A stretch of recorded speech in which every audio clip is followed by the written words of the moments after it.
നമ്മൾ ഇന്ന് മറ്റൊരു മനോഹരമായ പാഠഭാഗത്തേക്കാണ് പോകുന്നത്. മനസ്സിലെ കിളി. അത് കേൾക്കുമ്പോൾ നിങ്ങൾ ഇങ്ങനെ തെറ്റിദ്ധരിക്കും, എങ്ങനെയാണ് മനസ്സിൽ കിളി അല്ലേ? ആ കവിതയുടെ ആരംഭഭാഗത്ത് നോക്കുക, പാഠഭാഗത്തിൻ്റെ ആരംഭഭാഗത്ത് നോക്കുക. മരങ്ങളിൽ കുടിപാർത്ത് ശബ്ദവീചികൾ തീർത്ത് അനേകം പക്ഷികൾ. ഇത്തരം കൗതുകങ്ങൾ കുഞ്ഞുങ്ങൾ ഹൃദയത്തിൽ ചേർത്ത് വയ്ക്കുന്നു.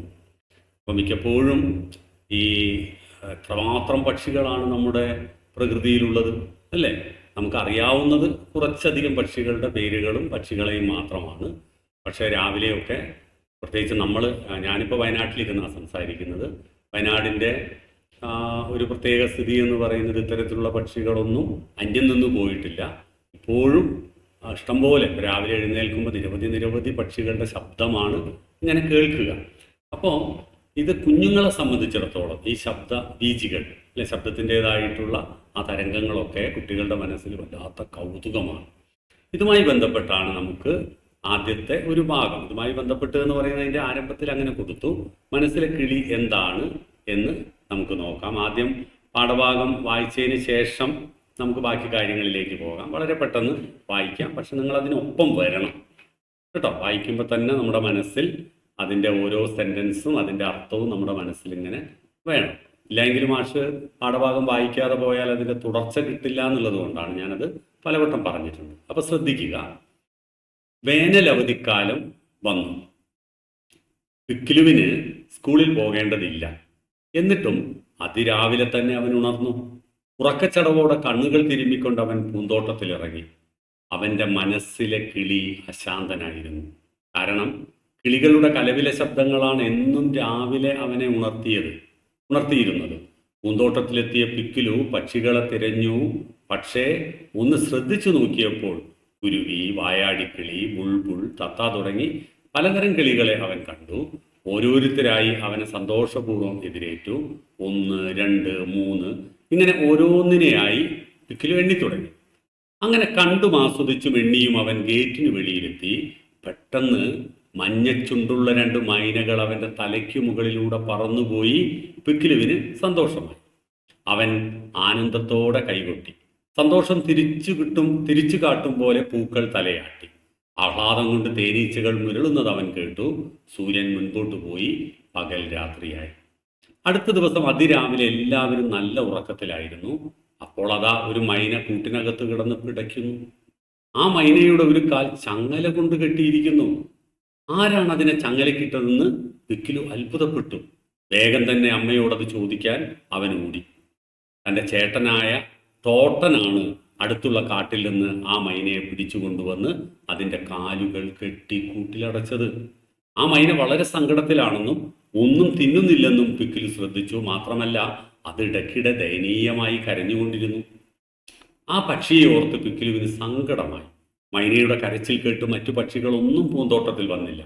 എന്തു വേണമെന്നറിയാതെ അവൻ അമ്പരന്നു. പെട്ടെന്ന് അവനൊരു ആശയം തോന്നി. ഒരു കസേര കൊണ്ടുവന്ന് അതിനു മുകളിൽ കയറി നിന്ന് പക്ഷിക്കൂട് തുറന്നു. കൂട് തുറന്നയുടനെ സന്തോഷത്തിൽ മൈന അവനെ നോക്കി. പിക്കിലു മൈനയുടെ കാലിലെ കെട്ടഴിച്ച് അതിനെ കയ്യിലെടുത്ത് മൃദുവായി തലോടി. അതിനുശേഷം അവൻ അമ്മയെ വിളിച്ചു. കുറച്ച് തൈലവുമായി വന്ന അമ്മ പക്ഷിയുടെ മുറിവേറ്റ കാലിൽ കുഴമ്പ് പുരട്ടി. മൈനയ്ക്ക് ആശ്വാസം തോന്നി. അത് പിക്കിലുവിനെ നോക്കി പുഞ്ചിരിച്ചു. അവൻ അതിനെ സ്നേഹപൂർവ്വം ലാളിച്ചു. ആ മൈനപ്പെണ്ണ് മനോഹരമായ പാട്ടുപാടി. ആ പാട്ട് കേട്ട് ഉദ്യാനത്തിൽ മറ്റു പക്ഷികൾ പറന്നു വന്ന് കളിക്കാനും തുടങ്ങി. പലയിനം പക്ഷികൾ അവിടെ വന്നു നിറഞ്ഞു. പൂന്തോട്ടത്തിലേക്ക് പോയ മൈന ഒരു മരക്കൊമ്പിൽ കയറി. ഒരു കൊമ്പിൽ നിന്ന് മറ്റൊരു കൊമ്പിലേക്ക് അത് ചാടി. ഒടുവിൽ മൈന പറന്നുപോയി. നീലാകാശത്തിന്റെ വിശാലതയിലേക്ക് പറന്നുപോയി. കിഴക്കേ ആകാശത്തിൽ സൂര്യൻ ചുവന്നു തുടങ്ങി.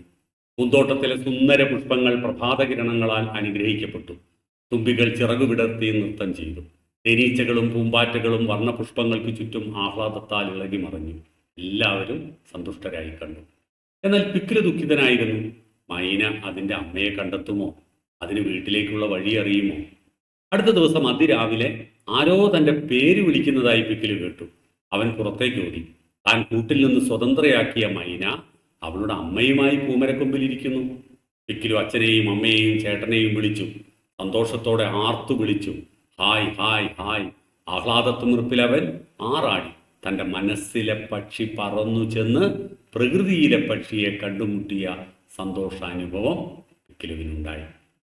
അപ്പോൾ നമുക്ക് ഇവിടെ പിക്കിലു എന്ന് പറയുന്ന കഥാപാത്രം, അതുപോലെ തന്നെ ടോട്ടൻ എന്ന് പറയുന്ന കഥാപാത്രം, ഇതൊക്കെ കേൾക്കുമ്പോൾ നമുക്ക് വല്ലാത്തൊരു പ്രശ്നം അല്ലേ? കാരണം ഇത് ഇങ്ങനെയൊക്കെ ഒരു പേര് നമുക്കുണ്ടോ എന്നുള്ളത്. അതുകൊണ്ടാണ് നമ്മളിത് മനസ്സിലാക്കേണ്ടത്. ഇത് മലയാളത്തിൽ എഴുതപ്പെട്ട ഒന്നല്ല. ഇതെന്താണ്? മറിച്ച് വിവർത്തനം ചെയ്യപ്പെട്ട ഒരാളാണ്. കാരണം വിമലേന്ദ്ര ചക്രവർത്തിയുടെ ഒരു കഥയാണിത്. അദ്ദേഹം ത്രിപുരയിലെ അഗർത്തലയിലായിരുന്നു ജനിച്ചത്. ബംഗാളി ഭാഷയിലാണ് അദ്ദേഹം ബംഗാളി ഭാഷയിൽ നിരവധി കൃതികൾ രചിച്ചിട്ടുണ്ട്. മാത്രമല്ല അദ്ദേഹം ഒരു നല്ല ബാലസാഹിത്യകാരനായിരുന്നു. അപ്പം നിങ്ങൾക്കും അങ്ങനെയുള്ളൊരു ബാലസാഹിത്യത്തിലെ ഒരു ഭാഗമാണ് നമുക്ക് തന്നിട്ടുള്ളത്. മനസ്സിലെ കിളി, പിന്നെ അത് ഇംഗ്ലീഷ്, ചൈനീസ്, മലയാളം, തമിഴ്, തെലുങ്ക് തുടങ്ങിയിട്ടുള്ള നിരവധി ഭാഷകളിലേക്ക് വിവർത്തനം ചെയ്ത ഒരു ഭാഗമാണ്. അപ്പോൾ നമുക്കിത് മനസ്സിലായി അല്ലേ? ഒറ്റ വാക്കിൽ പറയുകയാണെങ്കിൽ പക്ഷികൾ സ്വതന്ത്രരായിട്ട്, പക്ഷികൾ മാത്രമല്ല എല്ലാ ജീവജാലങ്ങൾക്കും സ്വാതന്ത്ര്യമാണ് താല്പര്യം. അപ്പോൾ പിക്കിലുവിനെ സംബന്ധിച്ചിടത്തോളം തൻ്റെ മനസ്സിൽ ഉള്ള കിളി എന്ന് പറയുന്നത് സ്വതന്ത്രയായി പറക്കുന്ന ഒരു കിളിയാണ്. അവൻ ദിവസവും നിരവധി പക്ഷികളുടെ പാട്ട് കേൾക്കുന്നു.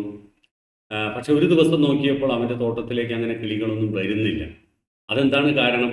അവൻ്റെ ജ്യേഷ്ഠൻ ഒരു മൈനയെ പിടിച്ച് കൂട്ടിലിട്ടിരിക്കുന്നു. കൂട്ടിലിടുക മാത്രമല്ല, അതിൻ്റെ കാല് കെട്ടിയിരിക്കുന്നു. നമുക്ക് ഒരു മൈന എന്ന് പറയുന്നത് ചെറിയ പക്ഷിയാണ്. കൂട്ടിൽ നിന്ന് കൂടടച്ചിട്ടുമുണ്ട്. പക്ഷെ എങ്ങാനും വാതിൽ തുറന്നാൽ പറന്നു പോകാതിരിക്കുവാൻ വേണ്ടി അതിൻ്റെ കാലും കെട്ടിയിട്ടുണ്ട്. പക്ഷേ സ്വന്തം ജ്യേഷ്ഠൻ പിടിച്ച് കൂട്ടിലാക്കിയ മൈനയെ പിക്കിലു എന്ത് ചെയ്യുന്നു? തുറന്നു വിടുകയാണ്. അവനൊരു കസേര കൊണ്ടുപോയിട്ട്, കാരണം മുകളിലാണ് കൂട്, അത് തുറന്ന് ആ മൈനയെ പുറത്തെടുത്തു. അതിൻ്റെ കാലിലെ കെട്ടഴിച്ചു. അതിനെ തലോടുക മാത്രമല്ല, തൻ്റെ അമ്മയെ വിളിച്ച് മൈനയുടെ കാലിൽ തൈലം തേച്ചു. അതിനുശേഷം ആ പക്ഷി ആ ഓരോ കൊമ്പിൽ നിന്നും ചാടി പിന്നെ അങ്ങ് പറന്നുപോയി. പക്ഷെ പിക്കിലുവിൻ്റെ മനസ്സിൽ വല്ലാത്തൊരു വിഷമം ഉണ്ടായിരുന്നു. എന്താ വിഷമം? ആ മൈനയ്ക്ക് അതിൻ്റെ അമ്മയുടെ അടുത്ത് എത്താൻ കഴിയുമോ എന്നുള്ള വലിയ വിഷമം. പക്ഷെ പിറ്റേ ദിവസം എന്താണ്? ആരോ രാവിലെ പിക്കിലുവിൻ്റെ പേരെടുത്ത് വിളിക്കുന്നു. ചെന്ന് നോക്കിയപ്പോഴാരാണ്? താൻ കഴിഞ്ഞ ദിവസം തുറന്നുവിട്ട ആ മൈനയും മൈനയുടെ അമ്മയും തൻ്റെ സമീപത്തേക്ക് വന്നിരിക്കുന്നു. അതുകൊണ്ടാണ് അവൻ ഹായ് ഹായ് ഹൂ എന്നൊക്കെ പറഞ്ഞിട്ട് ആഹ്ലാദത്തുമിർപ്പിലാടിയത്.